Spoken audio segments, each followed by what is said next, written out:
Arcus 1. I would start at the beginning, but I don't know when that was or how long ago I was banished to this prison. What I know is I've been observing and studying the inner workings of this entity that had once been, well, an obsession. How ironic that I should be sentenced to live out the rest of my days in the very thing I sought to destroy. An obsession turned prison, as all obsessions are, I suppose. Arcus 54. The atmosphere of the realms is dark and grim, to say the least, but also ever-changing. I've already remarked that the atmosphere is misty, even foggy at times, and that this fog feels alive. It seems to contain swirls and streams of memories or imprints of beings from multiple terror worlds. It is as if the entity absorbs all the psychic energy and thoughts of beings it snatches as it journeys through the endless cosmos. I've used the Orus to study the black fog and have come to 3 observations that will prove invaluable to finding a way home. First, the fog is rich in auric particles, leading me to believe this dimension is more conscious than it is material. Second, I should be able to manifest anything I am able to pull from rifts in the fog, using techniques passed down from my family.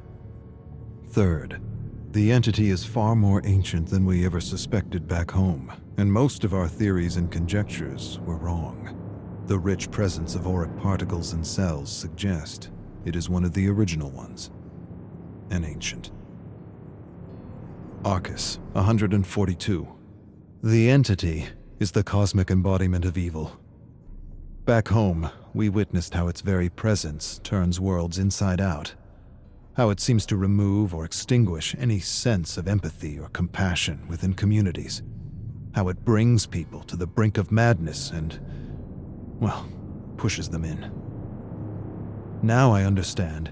It does all this in order to rip victims from their lives and have them play out an endless trial of terror that it presumably needs for its own survival.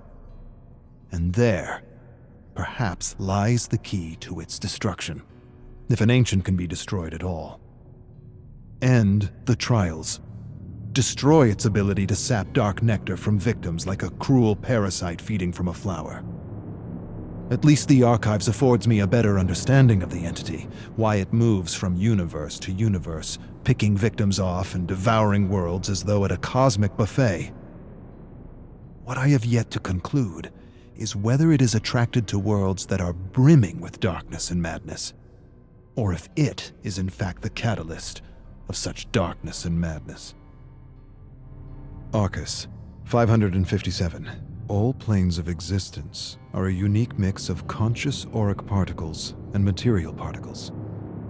The entity is almost certainly pure consciousness. The observable fact of existence is the material world responds to and changes with consciousness. Collective consciousness is the key. The body, the home, the trial, all of it is an expression of the entity's unconscious need for fear and terror. The distinct observation in the specimens chosen by the entity is that they all come from worlds that have failed to understand the metaphysical relationship between their thoughts and the world they live in. This is not by chance. It is, to my mind, self-preservation.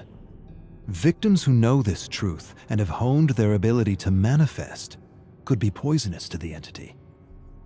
This leads me to believe the entity is attracted to dark worlds because darkness and chaos are clear indicators that inhabitants have failed to connect the dots between the collective consciousness and the health of their world.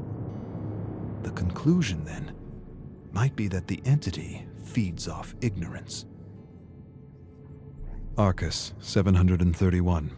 Hard to tell when one day ends and another begins. The tower and the library help me cope, but it's hard to forget the truth of my situation, even for a moment, knowing everything I have is a lie. I have access to anything I want, and yet I have nothing. The survivors continue to undergo the trials of the most brutal of killers. I continue to search the fog for the memories of those who found a way to escape. It sometimes feels like a futile search. But then again, I've got time on my hands. Lots of time.